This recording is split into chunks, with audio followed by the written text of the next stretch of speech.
नमस्कार। कभी सोचा है कि एक आध्यात्मिक अनुष्ठान मतलब एक साधना कितनी बड़ी हो सकती है? आज हम बात करेंगे स्वामी सदाशिव आश्रम के एक ऐसे ही अनोखे मिशन के बारे में, एक ऐसी साधना के बारे में जिसके पीछे एक बहुत बड़ी, बहुत गहरी सोच है। तो इस पूरी कहानी का जो दिल है वो है ये जगह, श्री सदाशिव आश्रम। इसे सिर्फ एक इमारत की तरह मत देखिए। ये एक ऐसा आध्यात्मिक सेंटर है, एक ऐसा केंद्र जहां एक बहुत बड़ा संकल्प लिया गया है। अच्छा, इस पूरी साधना को समझने के लिए ना एक शब्द समझना बहुत जरूरी है, महापुरुषचरण। इसका मतलब क्या है? सीधा सा मतलब है किसी खास मकसद के लिए, किसी खास उद्देश्य के लिए किया गया एक बहुत बड़ा आध्यात्मिक अनुष्ठान। और यहीं से सबसे बड़ा सवाल उठता है कि आखिर वो खास मकसद है क्या? तो उस बड़े मकसद तक पहुंचने से पहले चलिए थोड़ा पीछे चलते हैं और इस संस्था की नींव को समझते हैं।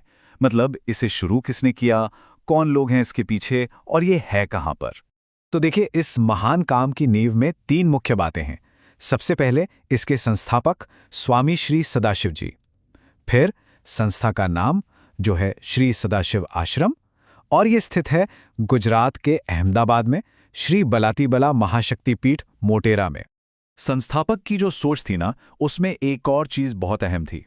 एक संगठन जिसका नाम था प्रज्ञा मंडल।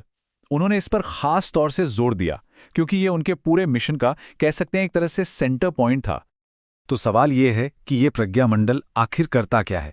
देखिए, इसका मिशन कोई छोटा मोटा नहीं है। ये एक बहुत ही खास और बहुत बड़े लक्ष्य पर टिका हुआ है। आश्रम के जो साधक हैं वो इस वक्त एक ऐसे आध्यात्मिक काम में जुटे हैं जिसका स्केल, जिसका पैमाना आप सोच भी नहीं सकते। ये कोई रोज की जाने वाली साधारण पूजा या साधना नहीं है। ये एक बहुत बड़ा संकल्प है।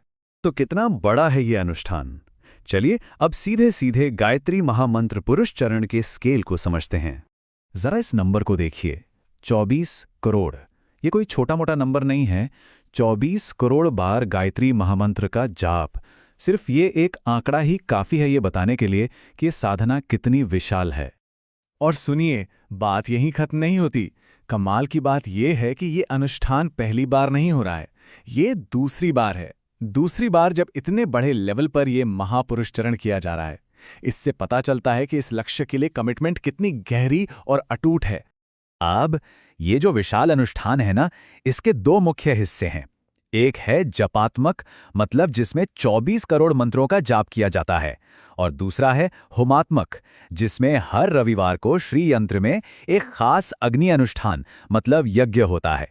तो ठीक है, हमने ये तो देख लिया कि क्या हो रहा है, लेकिन अब आते हैं सबसे बड़े सवाल पर। यह सब क्यों हो रहा है? इतनी अविश्वसनीय मेहनत के पीछे का असली मकसद आखिर है क्या?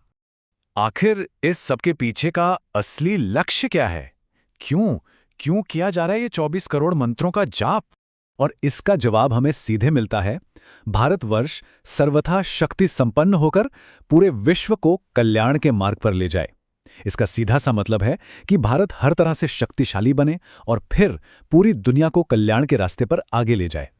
अभी अभी हमने एक शब्द सुना, सर्वथा शक्ति संपन्न, पर इसका मतलब क्या है?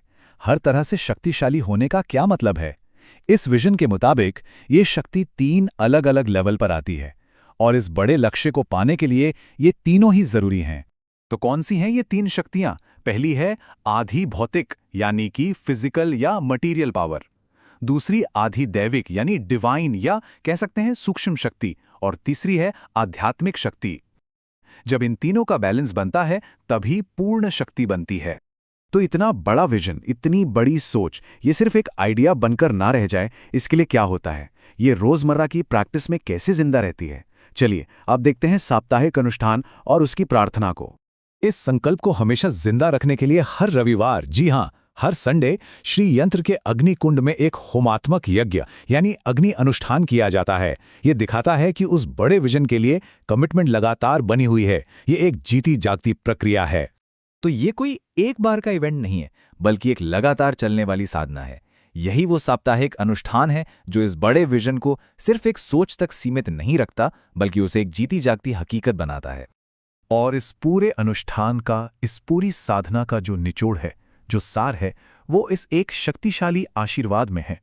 सदाने सर्वत्र सोनुम कल्याण थाओ, जिसका मतलब है हमेशा और हर जगह सभी का कल्याण हो। क्या खूब सोच है। ये हमें इस मिशन के असली मकसद की याद दिलाती है कि हर समय, हर जगह सबका भला हो।